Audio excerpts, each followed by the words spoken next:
Hindi lang nandito yung design ng marriage, nandito rin yung design ng buhay. Na kung pag-aaralan nyo lang ang kanyang kaisipan, maintindihan ninyo kung ano yung mga nangyayari sa buhay nyo ngayon, whether good or bad. Kaya lang, hindi kasama, ito, surprising ito sa inyo, baka hindi nyo alam.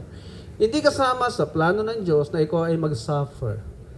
Hindi kasama sa plano ng Diyos na ikaw ay maghirap para testingin ka. No.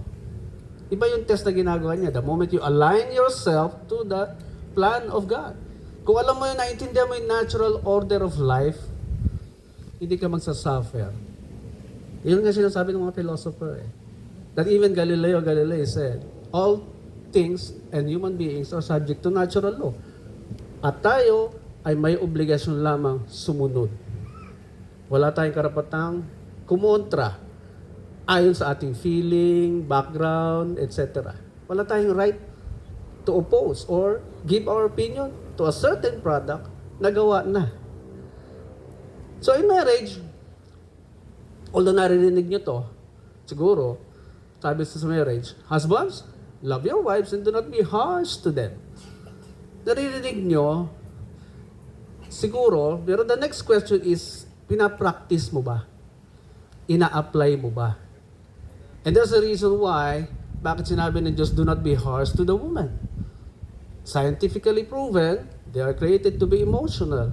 Anything they say comes from the feelings.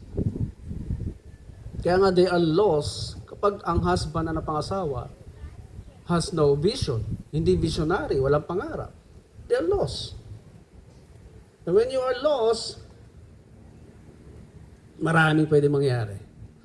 Kaya importante sa mag-asawa, pumasok ka sa marriage, ikaw ay maraming pangarap, maraming goal.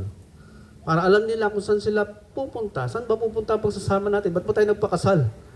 Diba? Hindi lang basta bumuo ng pamilya at magparami ng anak. Hindi ng purpose. 10 years na pagsasama, matagal din yun. 20 years na pagsasama, 30 years, matagal din yun. And darating ang point na may inip ka kung ang buhay niyo umiikot lang sa food, sex, and love. Work, food, sex, love. Ikot lang ng ikot yan. At ang shape na nabubuo ay bilog. And circle is a shape that has no direction. Ano sabi ni Einstein? Only a life shared with others is a life worth living. Only a life shared with others is a life worth living. So tutuklasin niyo ang purpose ninyo dalawa. At ang purpose na yan ay usually in the form of business. Where people will pay you kahit saan kayo pumunta. Once you discovered your fruit, people will come to you. Kahit saan kayo tumira. Kahit sa bundok kayo tumira. When you are specializing with something, hahanapin kayo. Kahit saan kayo tumira. And people will pay you. Kaya nga the very first commandment to the male and the female, before nila pitasin ang prutas, ang sabi sa male and the female, be fruitful. Maging mabunga muna. Bago magparami, bago nyo i-multiply ang sarili ninyo. Kaya, tingnan nyo, every time Jesus speaks, He talks about the natural resources as example. So, paano maging fruitful, Father? Find your purpose in life. Find your seed. It's there, actually. Nakatanim na. Sabi sa Genesis chapter 1, verse 27, they are yours for food. I have given you every seed-bearing plant on the face of the whole earth. Akala natin, mga animals lang ang binigyan ng seed. Pati mga halaman, hindi. Pati human being may seed. And that can be in the form of idea, strategy, formula, menu, recipe, etc. Kaya imbes na manood ka ng mga walang kwentang telenovela that talks about legal wife, etc. Lason yun sa isip. Lason. Ang katawan natin ay dinesign lamang to receive good things. To see good things. Okay? Now, another design of the marriage, sabi, yung love and respect, susundan ko ha. Do not be harsh to your wives. Love your wives, nauna yung love. Sa mga lalaki, akala nila, pag sinabing, mahal kita, hanggang doon lang. Are you satisfied with that? Love kita, pinirmahan ko marriage contract. Are you all satisfied with that? Di naman, di ba? There's more than that. Para mas madali, mahalin ng babae, Ito pinakamabisang paraan. Isipin nyo, siya ay iyong baby. Ano natin i-treat ang baby? Ano ang demands ng baby? Bawal paiyakin, bawal gutumin, lagi pinoprotektahan, iniingatan sa lahat ng oras. O, pag alam ng lahat ng lalaki yan, ay naku, walang iyak na babae. Pinapampered siya palagi. Iniingatan siya palagi. At alam niyo kung kailan lang magagawa ng mga lalaki yan? Kapag tapos na ang kanyang pagmamahal sa sarili. Overflowing na siya ng love. Yun na yung fruitful version niya. Because you cannot give what you do not have. Kaya pag sinabihan mo yung asawa mo, you're my half. Maling-mali po yun. You're my half. Eh paano pag nawala yan ng ilang oras? O di hindi ka na mapakali kasi kalahati ka lang. Eh kung pumasok ka sa relasyon, buong-buo ka pa. Punong-puno ka ng love. Eh di lahat ng attention mo nasa kanya. Lahat ng love, care, attention mabibigay mo sa kanya. Because you had completed loving yourself. Diba? And when you completed loving yourself, there's discipline. You will not make any decisions that will hurt you or hurt others. Tama? Diba? Disiplinado ka na eh. Alam mo na yung pagka ginawa ko to, ay naku, madidiskari lang ang aking pangarap. Kapag sumama ako sa mga barkada kung walang ginawa kundi mag-good time, ay madidiskari lang ang aking pangarap.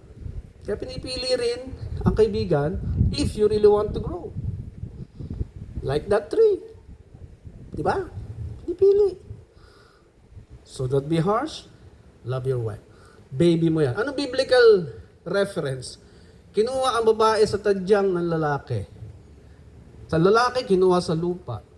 Eh bakit hindi kinuha yung babae sa lupa? Pwede naman niya gawin yon. Pero hindi niya ginawa. Kinuha niya sa tadyang. Ano ibig sabihin? Lumabas siya sa katawan mo. Dinesisyonan mo yan. She is also your baby. Every woman is a man's baby. Dr. Miles Monroe, i-search nyo. Every woman is a man's baby. Oh. Kaya pag hindi naramdaman ng babae, yung love, care, protection sa husband, na dating binibigay ng tatay, ang problema ang babae. Magmamalfunction ang produkto. Bakit? Hindi sinusunod ang design. Okay? Punta mo tayo sa lalaki. Be fruitful, maging visionary ka, because ginusto ng Diyos, kapag ikaw nag-asawa, nilagay lang ng Diyos ang lalaki doon sa garden, hindi niya hinayaan magpakalat-kalat. Because garden means order. Order in Hebrew. Kaya, pag nandun ka sa orderly place, yun ang gusto ng Diyos eh, doon niya nilagay lalaki. Pag nandun ka, susunod ka sa standards ng Diyos. Hindi ka na entitled sa iyong kagustuhan. Susunod ka lang talaga. Wala kang choice. Yung freedom mo to decide, freedom to choose, galing yan sa Greek people. Greek civilization. But when you deal with God, you have no chance to negotiate. Your role is to please Him. Please ang Diyos. By loving your wife so much. Kaya mas madaling gampanan. If you have completed, you're being fruitful. Okay? What else? Sa babae, respect and submit yourselves to your husband. Pati ano yan, malaking debate yan. So, father, ha? Respect and submit. To submit. Lahat ba nang sasabihin ng husband ko, susunod lang ako ng sunod? Ay, hindi po ganoon. Hindi po ganoon. Actually, kinukonsulta nga kayo eh. Kaya yung consultation na ginagawa nyo sa asawa nyo, pinag-iisa nyo yun. Your view and their view. Later on, susumpatan ka ba niyan? Hindi, because you are involved in the decision making. Diba? Hindi mo mararamdaman later on, may asawa ba ako? Kasi hindi naman ako nakukonsulta dito. Diba? So, respeto, yung pagsunod sa asawang kinonsulta ka. Ha? Tindihan po. What else? Yung respeto naman. Para mas madaling yung respeto sa husband, isipin nyo po ito. Isipin nyo na tatay nyo siya. Tatay nyo yung asawa nyo. Kasi ang tatay, hindi pwede sagot-sagutin. Di ba no? Ang tatay, hindi pwede binabastos. Ang tatay, hindi pwedeng ini-ignore. Ang tatay, hindi pwedeng sinasabihan, tatay, mas marami akong kinikita sa'yo, diyan ka lang, manahimik ka. Eh, ang instruction nga ng Diyos, honor thy father and thy mother, so thy days would be long in the land. Hindi subject sa condition mo. Wala kang choice kundi i-honor ang tatay mo kahit na gano'n siya kasama, kahit na gano'n siya irresponsible sa'yo. I-honor. Because yun yung pangakong may mahabang buhay. Para hindi ka mahirapang irespeto siya, isipin mo siya ay tatay mo. Magmamanifest yan after 20, 30, 40 years. Mas gusto mo siyang tawagin daddy. Magmamanifest yan. Because it's in your genes. Ganun talaga ang design ng marriage. Because yung responsibility ng tatay mo ay napunta sa kanya. Kaya merong handover. Okay? So these are very, very basic. The only secret to enjoy marriage is to apply. Put them into practice. Kahit na galit ka daw, irespeto mo pa rin siya. Hindi pwede makapagsagutan sa husband. Huwag mo sabihin na mas marunong ka. Huwag mo palabasing tanga yung husband mo. Ha? These are very basic eh. Nalilito kayo siguro dahil sa equality. O tama, may equality. Nung hindi pa sila nag-aasawa. That happened in Genesis chapter 1. Pareho niyan sa sabihin ng Diyos. Male and female, have dominion over the fish of the sea, fowls of the air, etc. Parehong may power. Parehong pwedeng maging successful kahit single, kahit di mag-asawa. Yayaman. Pag piniling maging single, pa nag-asawa, mas maraming benefits na dodoble ang yaman. Because pareho naguhulog sa basket, family basket. Pero magiging struggling ang marriage hanggat hindi iniiwan ang mga bisyo. Tinatalikuran na lahat ng bisyo. Ano ba yung bisyo? Nagpapasaya sa sarili. Alak, sugal, babae, sigarilyo. Lahat yan. You want to satisfy yourself? That's why you're still doing it. But it has to stop when you enter marriage. Kaya yun ang sinasabi ng Article 1 ng Family Code. Batas na ito, ha? Special contract, not subject to our stipulations. Ano yung stipulations? Your terms and conditions. Hindi mo pwede sabihin sa asawa mo later, pinakasalan mo akong maldita, magtiis ka. Bawal na po yun. Ano ba yung pagmamaldita? Eh di gusto mo lagi panalo ka sa diskusyon sa husband mo. Walang husband na matutuwa sa babaeng maldita. Di ba, no, Jay? Bawal na eh. Di ba? Part ng respeto eh. Oh. Chapter 2, nag-asawa silang dalawa. O, sabi ng Diyos sa babae, ito ang epekto ng pag-asawa mo. 4 na bagay. Genesis chapter 3, verse 19. First, in pain you will bring forth children. Nahirapan ka sa panganak.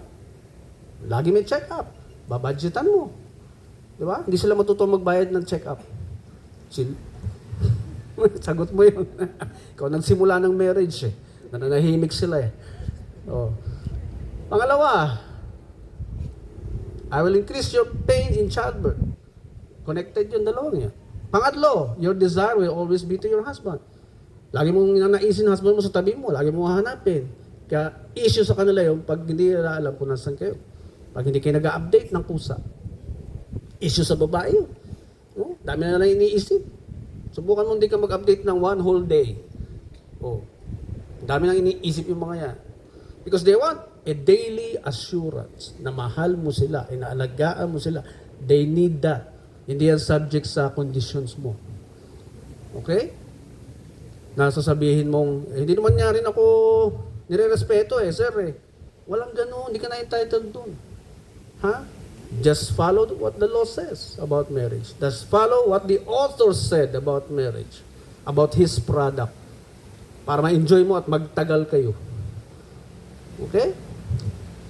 So, iiwan na lahat ng bisyo because hindi siya makakatulong sa marriage. You will never grow old together pag dala-dala mo pa rin ang iyong mga bisyo sa buhay, sa katawan. They will never be happy about it. Okay po? Paminsan-minsan po, papanood niyo ako sa TV5, sa Gandang Umaga Kapatid, at sa Julius and Tintin Babaw, para sa Pamilyang Pilipino, at sa Billionaire News Channel, at sa EKMJS nyo na yan. Pag meron pong trending na usapin tungkol sa relasyon, ay favorite po nila ako.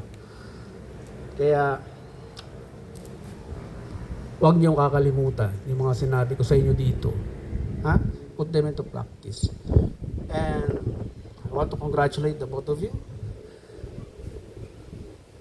Mahalin mo siya na parang baby. Irespeto mo siya na parang tatay mo. Ha? Clear? May enjoy niyo pagsasama niyo, for sure. Ganun po yan. So, congratulations again. Jay and Alex. Maraming po salamat sa pakikinig. We will now proceed to the marriage